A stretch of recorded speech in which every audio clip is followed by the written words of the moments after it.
Agora sim, boa noite a todos. Boa noite, gente. Vou ficar aqui por conta da luz, né?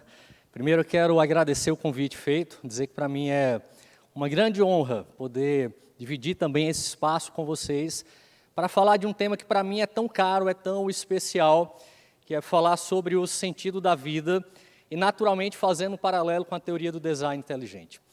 E a minha primeira reflexão é, quando a gente pensa em sentido da vida, é fruto do acaso ou há um propósito, né, em relação a isso? É um pouco dessa reflexão que eu vou dialogar com vocês, né, nessa noite.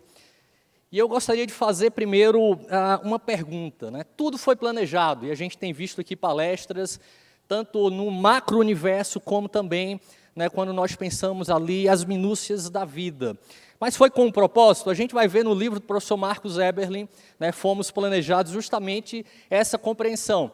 Ele vai dizer, as partes funcionam em um conjunto, como no balé sincronizado de um motor, cumprindo assim a função global que o agente inteligente anteviu quando mentalmente imaginou tudo funcionando antes mesmo de o projeto sequer ter sido posto no papel. Então, tudo foi planejado com um propósito, com uma função específica. Eu queria fazer uma breve introdução sobre isso, né? Primeiro, eu não vou naturalmente me aprofundar como fez, né, o João Paulo aqui em relação ao universo, mas só para a gente ter uma breve compreensão. Quando a gente pega o universo aqui, a gente vê o universo, né, aproximadamente 93 bilhões de anos-luz. Isso aqui é uma expectativa que a gente já viu a partir da palestra de João Paulo, que provavelmente não se sustenta, né? A gente vai ver aí milhares ou milhões ou bilhões de galáxias.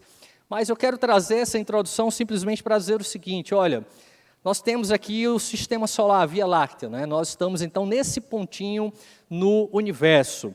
Esse pontinho, ele tem aproximadamente 100 mil a 120 mil anos-luz de diâmetro. Para a gente ter uma ideia do que é que significa isso, isso equivale a aproximadamente 10 trilhões de quilômetros. Então a Via Láctea tem aí aproximadamente 10 trilhões de quilômetros. Mas é interessante que existem aí diversas constantes, tanto constantes universais como antrópicas, que vão defender uma série de variáveis que foi planejada, né, de maneira minuciosa, que se houvesse uma alteração sequer em uma dessas variáveis, isso comprometeria, por exemplo, a possibilidade de existência de vida. Então, a velocidade da luz no vácuo, constante de Planck, constante gravitacional, e assim são dezenas de constantes universais que a gente poderia citar aqui. Mas vamos pegar, por exemplo, o planeta Terra, né? O planeta Terra, ele tem uma série, né, de condições específicas para que exista vida. Então, a distância da Terra para o Sol, a inclinação axial da Terra, e a gente poderia sugerir aqui também dezenas de outras variáveis que, se houvesse uma mínima alteração que seja, isso poderia inviabilizar a existência da vida. Então, a gente pode pensar o seguinte, na verdade, tudo foi planejado, tudo foi criado, mas com um propósito específico. E a gente viu, por exemplo, nas palestras anteriores, que isso se dá também de maneira minuciosa. Isso se dá, por exemplo, no funcionamento do nosso corpo, né? E é interessante que a gente pode, então, ver a ciência, de certa forma, se rendendo a essa realidade. Esse astrônomo britânico, né, vai dizer, onde quer que os físicos olhem, eles veem exemplos de sintonia fina. E a palestra de João Paulo representa muito bem isso. Mas vamos lá, quando a gente olha para o planeta Terra, existe aí pelo menos 2 milhões, né, de espécies catalogadas. Mas quando a gente olha então para o ser humano, se tudo no universo tem um propósito, se tudo então, né, quando a gente olha para o planeta Terra, existe um propósito, e o ser humano? Quando nós olhamos então para o ser humano, qual o propósito? Qual o propósito que nós fomos planejados? Né? É uma pergunta que nos cabe, que nós devemos fazer. Há um psiquiatra vienense chamado Viktor M. Frankl, eu vou falar um pouco sobre ele hoje, criador da logoterapia, análise existencial. Talvez dentro do campo da ciência foi quem mais se debruçou sobre o estudo, né, do sentido da vida. E ele vai dizer assim, olha, se questionar pelo sentido da própria existência é uma indagação genuinamente humana. É algo que nos cabe. E eu queria refletir então, se tudo foi planejado com um propósito, qual o propósito então de nós termos sido planejados, né? E eu queria pensar o seguinte, olha, nós fomos planejados simplesmente para nascer, crescer, reproduzir e morrer?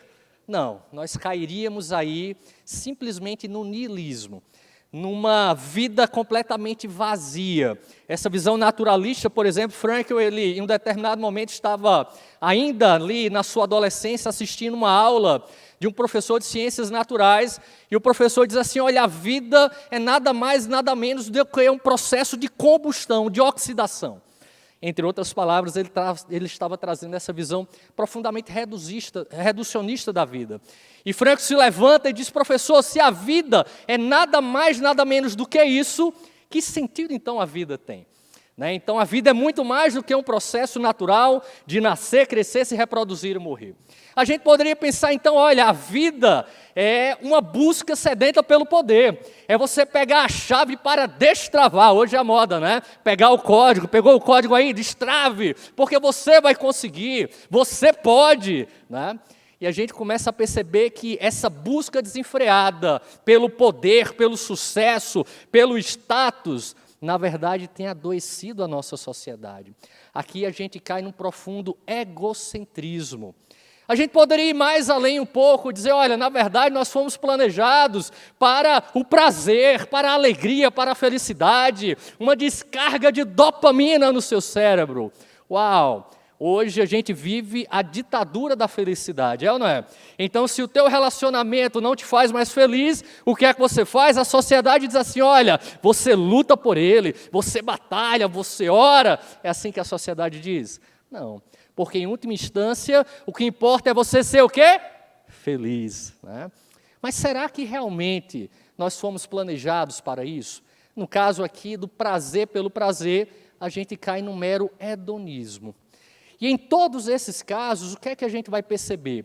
Quanto mais o ser humano faz disso daqui um alvo, mais ele erra o alvo. Quanto mais ele faz do prazer, do poder, do sucesso, do dinheiro, do sexo, do prestígio, da felicidade, um alvo em si, uma finalidade última, mas ele erra esse alvo. Professor Alisson, então o que é que o senhor está querendo dizer? Quer dizer então que, por exemplo, Viktor Frankl, quando propõe isso aqui, ele é um pessimista? Não, muito pelo contrário. Ele é um grande realista, mas mais do que isso. Ele é conhecido como fenomenólogo da esperança. E eu vou então explicar por que ele propõe que quando nós fazemos disso daqui um alvo, nós erramos um alvo. E ele vai dizer o seguinte, olha, em última instância, no lugar de nós buscarmos isso daqui como uma finalidade, nós precisamos compreender que existe em nós uma sede por sentido. Assim como o nosso corpo, ele precisa de água, ele tem sede de água, a nossa alma também tem sede de sentido. E aqui eu queria trazer o sentido não de forma reducionista, tá? Mas eu queria trazer o sentido como uma representação de valores essenciais para a nossa existência. Então vamos lá. Vamos pensar um pouquinho. Frankl vai dizer o seguinte, olha, sonhamos que bastava fazer progredir as condições socioeconômicas de uma pessoa para que tudo caminhasse bem, para que ela ficasse feliz. De repente brota a pergunta, sobreviver, mas para quê? Em nossos dias, olhe bem para isso daqui, um número cada vez maior de indivíduos dispõe de recursos para sobreviver, mas não de um sentido pelo qual viver. Uau! Como isso daqui representa a nossa sociedade. Nós vivemos um tempo onde cada vez mais as pessoas têm supervalorizado o ter em detrimento do ser. Nós vivemos um tempo onde as pessoas têm cada vez mais amado as coisas e descartado o quê? As pessoas. Nós vivemos um tempo onde as pessoas têm humanizado animais e animalizado o ser humano, ou coisificado o ser humano. Né? Que tempo estranho é esse que nós vivemos, né? E Frankl vai dizer, olha, sobreviver, mas para quê?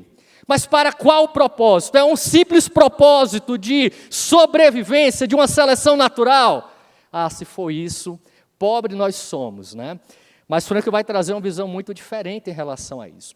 Então, quando a gente olha para o sentido da vida, eu vou apresentar aqui de maneira bem objetiva algumas pesquisas que vão retratar o impacto, então, que esse sentido tem na nossa saúde física e mental, por exemplo. Então, está associado à melhor saúde física e mental, está associada a uma redução da depressão e da ansiedade, a um melhor bem-estar psicológico e da esperança, melhora no enfrentamento de traumas, melhora no ajuste psicológico diante de doenças graves, redução de sintomas como vazio existencial e apatia, melhor funcionamento do sistema imunológico.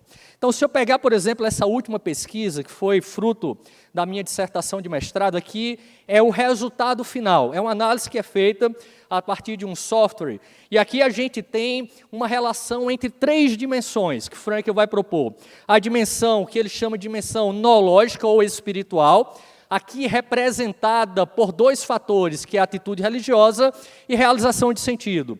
A dimensão psicológica, aqui representada como afetos e a dimensão temporal. E, por fim, a dimensão biológica, aqui representada pelos linfócitos CD4 e CD8, a proporção de linfócitos CD4 e CD8. Então, o que é que a gente consegue perceber a partir desse modelo, fruto de uma pesquisa empírica? Tá? A gente compreende, então, que aqui a gente tem uma relação que nós chamamos de causal, isso é, um fator tem um impacto direto no fator seguinte. Então, os pacientes que apresentavam uma maior atitude religiosa, eles apresentavam uma maior realização de sentido, aqui com uma representação da dimensão espiritual. Isso tem um impacto direto em mais afetos positivos, isso é, em um melhor estado de contentamento, vamos assim dizer. E uma melhor visão da temporalidade, aqui a visão do passado. E isso repercutiu diretamente em um melhor funcionamento do sistema imunológico a partir da proporção entre os linfócitos T, CD4 e CD8. Então, o que é que a gente pode resumir a isso que Frank vai chamar de modelo da noopsicossomática? De que há uma relação direta entre a realização de sentido e a nossa saúde física e mental. Aqui é um resultado da minha dissertação de doutorado, ou melhor, da minha tese, e aqui são análises correlacionais, tá? Em síntese, o que é que a gente vai perceber? O fator realização de sentido, ele vai se correlacionar positivamente com a visão da temporalidade e afetos positivos. Tem uma correlação negativa com os afetos negativos. Então, implica dizer, quanto maior a realização de sentido, menores os afetos negativos. E é um fator protetor contra o suicídio. Tá? Aqui é fruto de uma intervenção longitudinal, não vou me deter muito sobre ela, em virtude do tempo. Bom, a gente viu que o sentido tem um impacto direto na vida do ser humano. Mas como, então, encontrar sentido?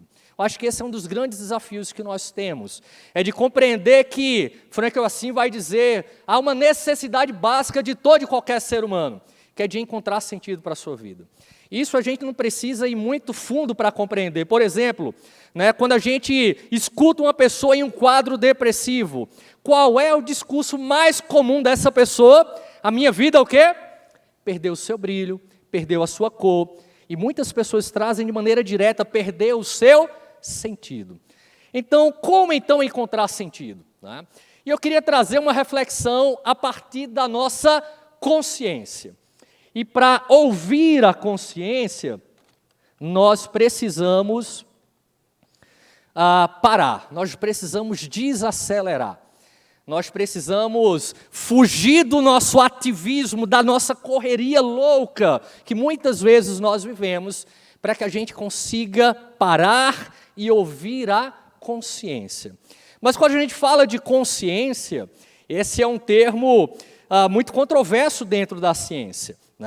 E eu queria trazer então algumas reflexões. Aqui a gente tem uma imagem de um pet aí em cima da balança.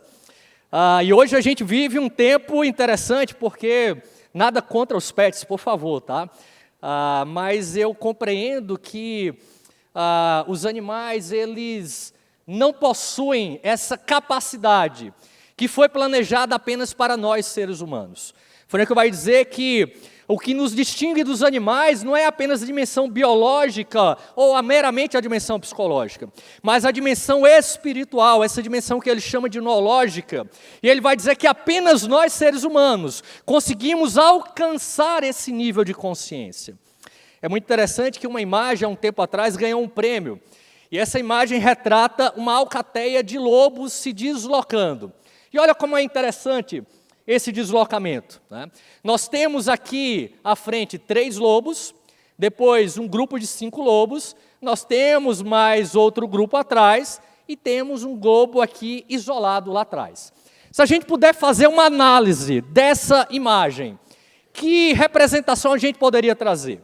A gente poderia pensar, aqui à frente estão os lobos mais fortes.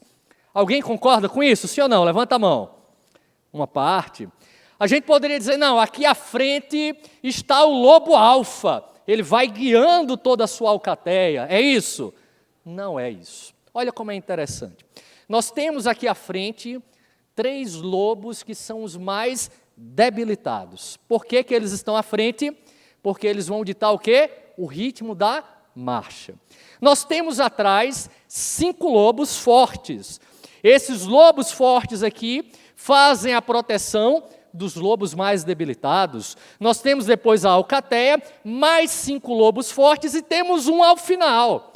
Esse ao final é o que ficou para trás, é isso? Sim ou não? Não. Qual é esse daí? É o lobo alfa. Por que que ele está atrás? Porque ele tem a visão de toda a sua alcateia. Mas a gente poderia se perguntar então, se fosse um grupo de seres humanos, como é que seria esse deslocamento? Seria extraordinário, seria do mesmo jeito, sim ou não? Olha, não responda não, por favor. É cada um por si, e olha... Mas, gente, seria então os animais mais conscientes do que nós? Não. Aqui é um processo instintivo de sobrevivência. Apenas nós temos a capacidade de escolher dar a nossa vida em prol de uma causa. Vamos dar um exemplo. Frankl foi sobrevivente de 4 campos de concentração durante a Segunda Guerra Mundial. E ele vai afirmar no seu livro mais famoso, Em Busca de Sentido, um psicólogo no campo de concentração, o seguinte: os melhores não voltaram do campo. E por que que ele afirma isso? Porque ele disse, olha, no campo, diferente do que Freud afirmava, ou do que Maslow defende lá na sua pirâmide, que em situações extremas, o que aflora no ser humano é o seu instinto de sobrevivência. Ele vai dizer que não. No campo de concentração, eu pude ver um companheiro debilitado, sofrendo, doar o seu pedaço de pão para um outro companheiro mais debilitado. Ele disse, olha, eu pude ver homens se entregando no lugar de outros, sabendo que iria para a câmara de gás. Porque há no ser humano essa capacidade de sobrepujar os seus instintos, até mesmo os instintos de sobrevivência, em detrimento de um sentido, de um valor. Se a gente pegar, por exemplo, a história do cristianismo, quantos mártires nós não conhecemos? Pessoas que entregaram suas vidas e ainda hoje entregam em prol de um valor que está acima, até mesmo da própria morte. Então, o ser humano é o único que tem essa capacidade de tomar consciência. Mas quando a gente olha, por exemplo, esse debate, a gente vai ver algumas ideias contraditórias. Olha que interessante, né? Vamos lá, o Dawkins vai dizer, é extremamente difícil definir o que é consciência. Não existe consenso sobre isso, mas obviamente a consciência evoluiu como uma propriedade emergente do cérebro. Isso é, a consciência é um mero processo natural de evolução. Nós, seres humanos, temos consciência. Portanto, é certo que, em algum momento, nossos ancestrais obrigatoriamente desenvolveram consciência. Como, aonde, quando, não se sabe. Mas, olha, em algum momento eles tiveram que desenvolver. Vamos seguindo aqui. O John Searle, ele vai dizer, sabemos que a consciência é causada por processos neurobiológicos bem específicos. Nós não sabemos os detalhes de como o cérebro faz isso, mas sabemos, por exemplo, se você interferir com os processos em determinadas maneiras, como anestesia geral ou um golpe na cabeça, por exemplo, o paciente fica inconsciente. Então não se sabe explicar, mas o que importa é que a consciência ela está atrelada a uma função neurológica específica. O Barry vai dizer, assim como os rins produzem urina, o cérebro produz consciência. Mas a gente precisa fazer a pergunta, será que a consciência é um mero fruto, um mero fruto de um processo natural de evolução a partir de estruturas biológicas? A gente vai ver algumas pesquisas afirmando o contrário. Olha como é interessante, vamos lá. O neurobiólogo Roger Sperry, ele vai afirmar o seguinte, né? Ele e colaboradores estudaram a diferença entre os dois hemisférios cerebrais, esquerdo e direito. E o que é que ele chega, então, como resultado final? A mente tem um poder causal independente das atividades do cérebro, o levando à conclusão de que o materialismo era falso. Então, ele começou a perceber que a mente, a consciência, ela não necessariamente dependia exclusivamente de uma função orgânica. Olha como é interessante, vamos seguindo mais aqui. Pesquisadores da Universidade de Harvard, do Arizona e de Montreal, né, fizeram um estudo com pessoas que viveram experiências de quase morte, ok? Especialmente decorrentes de problemas cardíacos. E o que é que eles encontraram a partir desse estudo como resultado?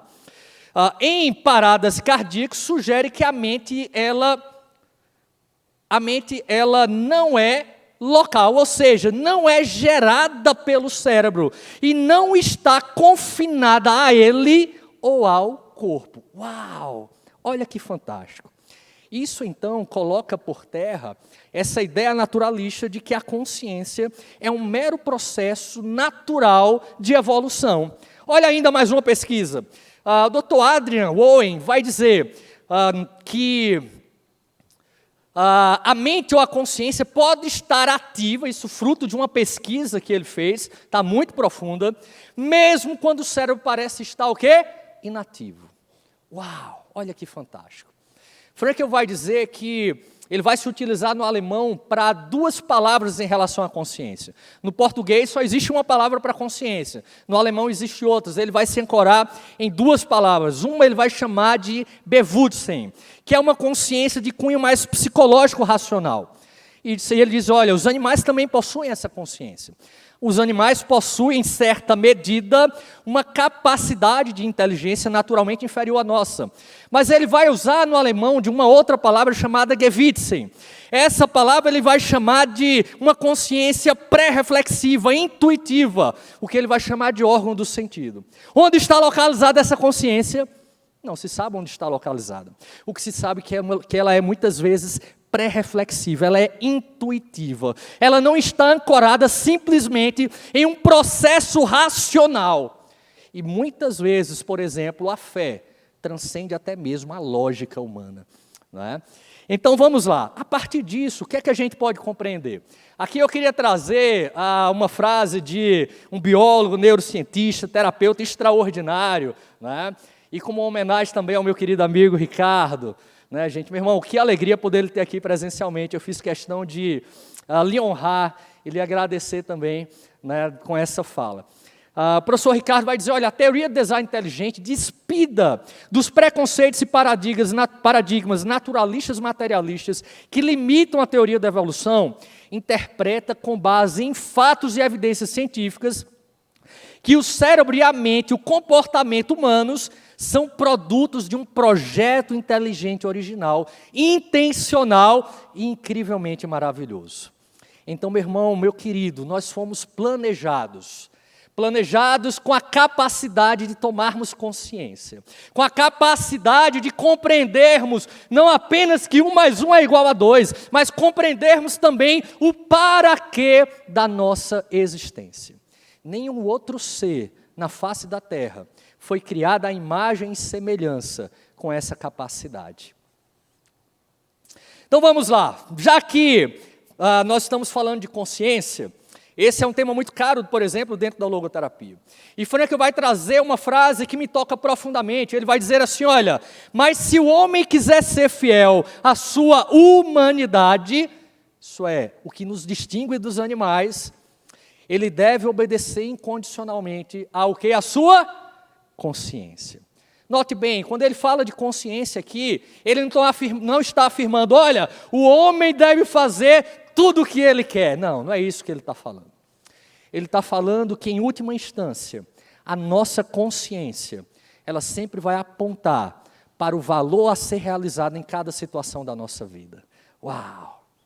Isso implica dizer que, diante de todas as circunstâncias da nossa vida, sempre há um sentido a ser realizado. Eu conversava ali no intervalo com duas colegas, uma aluna da nossa especialização e uma outra colega dela, e compartilhávamos ali, né, uma experiência de muita dor que uma delas viveu recentemente. E eu afirmava categoricamente para ela assim, olha, até mesmo a mais profunda dor preserva o seu sentido. Ainda que em um dado momento a gente não consiga compreender, ainda que muitas vezes parece ser algo, sabe, sem lógica, sem sentido, todas as coisas cooperam conjuntamente para o bem daqueles que amam a Deus, são chamados segundo o seu propósito. Então, nós precisamos ser fiéis à nossa consciência. E eu queria trazer 3 reflexões, então, a partir disso. Nós precisamos parar, desacelerar, para ouvirmos a nossa, o quê? Própria consciência. Nós somos os únicos que temos essa capacidade. Você pode até ver o seu pet com as patinhas cruzadas, olhando para o horizonte, mas ele não está refletindo sobre qual é o sentido da vida dele. Mas nós temos essa capacidade de pararmos, como diria Zygmunt Bauman, sociólogo polonês, né, de vivermos ali um momento de solitude e não de solidão. Hoje nós vivemos a era, né, daquelas pessoas que vivem em meio à multidão, seja a multidão presencial, seja a multidão digital, mas pessoas que se sentem solitárias. E quando o Frankl nos chama para nós ouvirmos a nossa consciência, ele vai dizer, olha, a consciência, ouvir a própria consciência, parar. E tem uma frase dele que eu acho extraordinária. Olha o que é que ele diz. Nós precisamos, na verdade, de novos tipos de tempo livre, que permita algum espaço para contemplação e meditação. Para tal fim, o homem precisa de coragem para estar só. Coragem para estar o quê? Só. Coragem para estar só não é se isolar do mundo, mas é poder se olhar no espelho. E eu queria falar sobre 2 espelhos. O primeiro espelho é o espelho da aparência. O espelho da aparência, todo mundo se olhou hoje, é ou não é? Eu já dei minha chapinha, brincadeira. Mas todo mundo se olhou no espelho da aparência. Mas é muito fácil a gente maquiar o espelho da aparência. Basta olhar as redes sociais, é ou não é? Todo mundo é feliz, todo mundo é bonito, bota filtro daqui, botox de lá, nada contra, tá? Mas é muito fácil a gente maquiar. Mas ser chamado para se olhar no espelho da existência é ter coragem para se olhar nesse espelho daqui. Sabe, o espelho da existência. Esse espelho, muitas vezes a gente foge dele, porque quando a gente olha para ele, ele diz quem nós somos. Quando a gente olha para ele, a nossa consciência aponta como nós estamos. Quando a gente coloca a cabeça no travesseiro, muitas vezes ele aparece para nós. E a gente vive hoje uma era do entorpecimento da consciência. Né? Se esse espelho da aparência anestesia a consciência, a gente pode ver que esse espelho da existência, ele afina a nossa consciência, ele aguça a nossa consciência. Vamos lá, vamos passando aqui. Nós precisamos parar também para ouvir outras consciências. Gente, como nós precisamos parar para estar com os outros? Eu ontem recebi um convite de um pastor amigo para ministrar uma palestra sobre a influência das redes sociais, enfim, das mídias digitais, na relação entre pais e filhos e o impacto também nas crianças e nos adolescentes. E é impressionante hoje como essa realidade digital tem impactado as nossas relações. Quer ver uma coisa? Quando você chega no restaurante, qual é a primeira pergunta que se faz para o garçom? É o quê? Opa, meu amigo, boa noite, como é seu nome, tudo bem? Meu nome é Alisson, é assim, sim ou não? Ô, meu querido, qual é a primeira pergunta? Qual é a senha do Wi-Fi? Uau! E para piorar a situação não é essa. Para piorar, depois que todo mundo pega a senha, o único compartilhamento que tem é o compartilhamento da senha. Porque depois todo mundo faz o quê? Larga o celular, é ou não é? Pega ali, né, e bate papo e conversa, olho no olho, percebe como o outro está, é assim? Oh, quem dera, gente.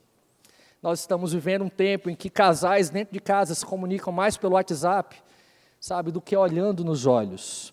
Nós estamos vivendo um tempo em que os pais não conseguem mais perceber a dor do filho. E só descobrem quando veem os filhos já com prática de autolesão, todo cortado. Nós vemos um tempo onde os casais muitas vezes estão tão distantes, que quando eles se dão conta, eles não se conhecem mais. Porque nós temos perdido a capacidade de parar para ouvir outras consciências.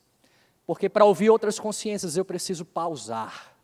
Eu preciso sair do meu ativismo. Eu preciso estar com o outro. E é muito interessante isso, né? Porque o espelho da aparência, ele constrói máscaras. Há um psicólogo americano que vai dizer justamente isso: o ser humano ele é especialista em construir máscaras. Ele constrói facilmente máscara para os de longe. A rede social é um exemplo disso. Ele diz, não satisfeito, ele vai mais além, e ele constrói também máscara para os de perto. E não é muito difícil de construir máscara para os de perto. Quantas pessoas levam uma vida oculta? Quantas pessoas, quando estão sozinhas, uau! Aí elas se esbaldam nas suas mazelas. Né? Porque não é difícil construir máscara para os de perto. Ele vai trazer uma terceira máscara, que para ele é a pior de todas, que é a máscara do que ele chama do auto-engano. É quando eu penso que eu posso enganar até quem? Até eu mesmo. Mas eu vou além. Eu acho que existe uma quarta máscara também, que é a máscara em que eu penso que eu posso enganar até mesmo o próprio designer, até mesmo o próprio criador. Em que eu penso que eu posso levar uma vida de qualquer jeito, porque, bom, Deus me amou, Ele me ama de todo jeito. E a gente tem muitas vezes vivido uma vida baseada em máscaras. E muitas vezes, olha só, escute bem o que eu vou falar, olhe para mim aqui. Muitas vezes é a partir da relação com os outros que as minhas máscaras vão cair. Muitas vezes é a partir do momento que eu escuto a minha esposa que as minhas máscaras vão cair. Muitas vezes é a partir do momento que eu abro meu coração para poder, sabe, estar com pessoas que me amem e que possam literalmente me exortar, me confrontar com a verdade, que eu vou também ter a oportunidade de reconhecer quem eu sou. E eu queria trazer uma última consciência. A consciência com C, o quê? Maiúsculo. Nós precisamos parar para estar a sós com a nossa própria consciência, com outras consciências, mas nós também precisamos parar para ouvir a consciência com C maiúsculo, para ouvir a voz de Deus. Nós somos os únicos que temos essa capacidade, né, de irmos para além de nós mesmos, de vivermos o que Frank vai chamar de autotranscendência. Ele vai dizer assim, em outras palavras, o homem religioso vivencia a sua vida como um quê? Ih, vocês estão dormindo não, né, gente? Vamos lá. Vivenciam a vida como o quê? Incumbência divina. Uau! Nós precisamos compreender que nós fomos planejados, sem dúvidas. Mas cada um de nós foi planejado com um propósito. E se eu não paro para ouvir o planejador, o designer, o criador, provavelmente eu também não conseguirei compreender para qual propósito eu fui planejado. Há um texto bíblico que muito me toca, né? E que retrata um pouco disso também, que está lá em Eclesiastes 3:11, que diz assim, ele fez tudo o quê? Belo e a seu tempo. Também pôs ao quê? Eternidade no coração do homem, sem que este consiga compreender a obra que Deus fez do começo ao fim. Ele jamais vai conseguir alcançar os pensamentos, né, de Deus, como foi falado aqui. Mas Ele nos fez de uma maneira bela. E Ele plantou em nós ali o que eu costumo chamar de uma centelha, uma pequena chama, né, da eternidade no nosso coração. Porque há em nós também uma sede de Deus. E eu queria encerrar então dizendo o seguinte, olha, nós fomos planejados, mas fomos também vocacionados. A palavra vocação vem do latim vocare, que traz a ideia de chamado, de comissionado. Então, se nós fomos planejados, nós fomos também chamados para um propósito. Nós fomos vocacionados. E a gente precisa se perguntar, qual é o propósito pelo qual eu fui planejado? Para que eu estou aqui? Você precisa encontrar uma resposta para essa pergunta. Eu assisti essa semana com minha família, está aqui Natan, cadê Natan? Está aqui nos bastidores já. E Débora, nós assistimos uma peça no início dessa semana aqui, que foi O Vendedor de Sonhos, uma peça extraordinária. E eu peguei 3 trechos de um discurso, de um diálogo entre 2 personagens da peça, que muito tocou meu coração. E eles disseram assim: toda nova caminhada começa com o quê? Um primeiro passo. Toda nova caminhada começa com o primeiro passo. Talvez você chegou aqui hoje sem saber muito bem qual propósito você está aqui. O que eu posso te dizer é, eu cheguei na TDI não faz muito tempo. Eu ainda não tenho plena consciência de qual, o total propósito de Deus ter me trazido para a TDI. Mas uma coisa eu sei, há um propósito de eu estar aqui e de você também estar aqui. Talvez o seu propósito hoje seja de começar uma nova jornada, de dar um primeiro passo, né? Ele vai dizer, não tenha medo do caminho, tenha medo de o quê? Não caminhar. Uau, que fantástico! Às vezes o caminho é árduo, meu querido, às vezes o caminho é doloroso, é difícil. Olha, mas a gente deveria mesmo temer, não caminhar. A gente deveria mesmo, era temer, não cumprir com o chamado que nos foi feito. É estar distante do propósito pelo qual nós fomos planejados. Porque quando nós compreendemos o propósito, não importa qual é o caminho, ainda que eu ande por um vale de sombra e de morte, eu o quê? Eu não terei medo. E ele termina dizendo assim, deixa eu te oferecer uma vírgula, para que você escreva os capítulos mais bonitos da sua história. A gente conversava no intervalo justamente isso, quantas pessoas estão colocando um ponto final na sua história. Quantas pessoas vivendo um profundo vazio existencial. E talvez essa seja uma noite para retratar isso. Olha, nós fomos planejados sim, mas nós fomos planejados com um propósito. E esse propósito, ele só se encerra quando o designer coloca o ponto final. Enquanto ele não coloca, nós estamos colocando vírgula, nós estamos construindo um novo parágrafo, uma nova história, uma nova página. E hoje você tem a oportunidade de construir uma página repleta de sentido, repleta de valor. Eu queria encerrar com esse vídeo. Vamos ver se sai o som. Isso, aumenta o volume aí, por favor. Esse vídeo retrata 2 amigos que não se encontram há muito tempo, tá? Então gira em torno disso. Que guapa. Tu também? Pues una persona muy importante en mi vida. Un compañero de vida de 10. Sí, justo nos lo hicimos antes de venirme yo a Madrid.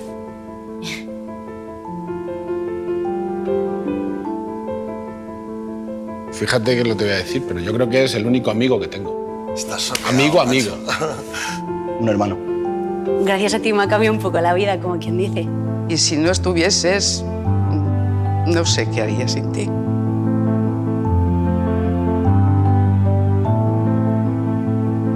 La rutina, los horarios. Ve por distancia. Él está en Barcelona, yo estoy en Madrid.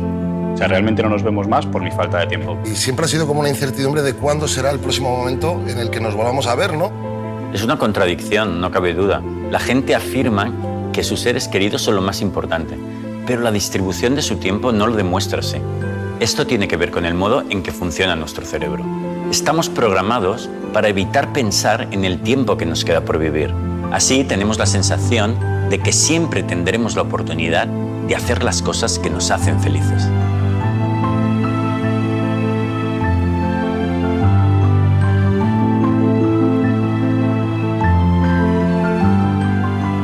¿Con cuánta frecuencia os veis? Una vez al mes. Bueno. A lo mejor 2. Una vez, yo qué sé. 4 veces contadas, yo creo. Sí, o 2 veces al año. O 2 veces al año. Yo 25 años. 32. 39. Yo 38. Yo 47. Y yo 44. ¿Sabéis que con lo que nos habéis contado podemos calcular el tiempo que os queda por pasar juntos? ¿Ostras? ¿Queréis saberlo? Sí, por Claro. favor. Sí, sí, sí, sí. sí.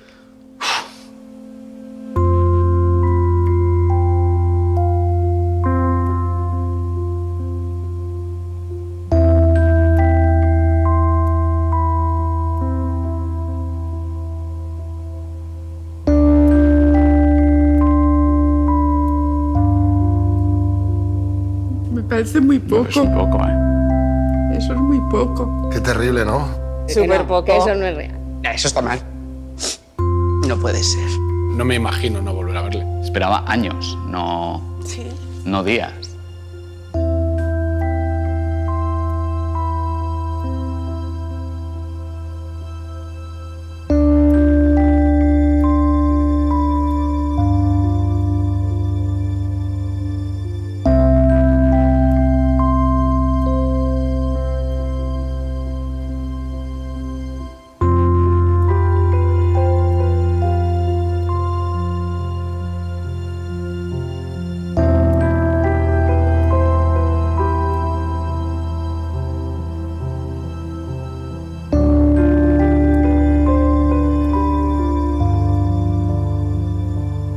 Pues hay que hacer algo. Ya. Hay que hacer algo. ¿Cómo perdemos nuestro...? Porque lo perdemos, o sea, perdemos el tiempo haciendo cosas que no nos hacen felices. Y que no cuesta tanto, que no vivimos tan lejos. Ese día vale más muchas veces que todo el tiempo del mundo. Voy a aparcar el móvil y intentar dedicar mi tiempo a las personas lo máximo posible. Vamos a aprovecharlo.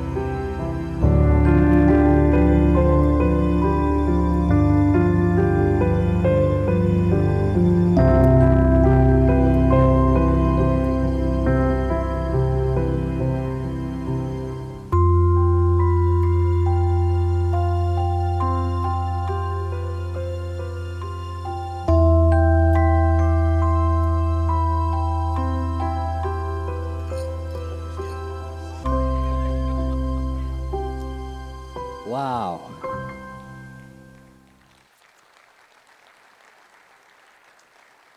Aqui um pouco das bibliografias, né? E eu quero agradecer a atenção de vocês. Muito obrigado, gente.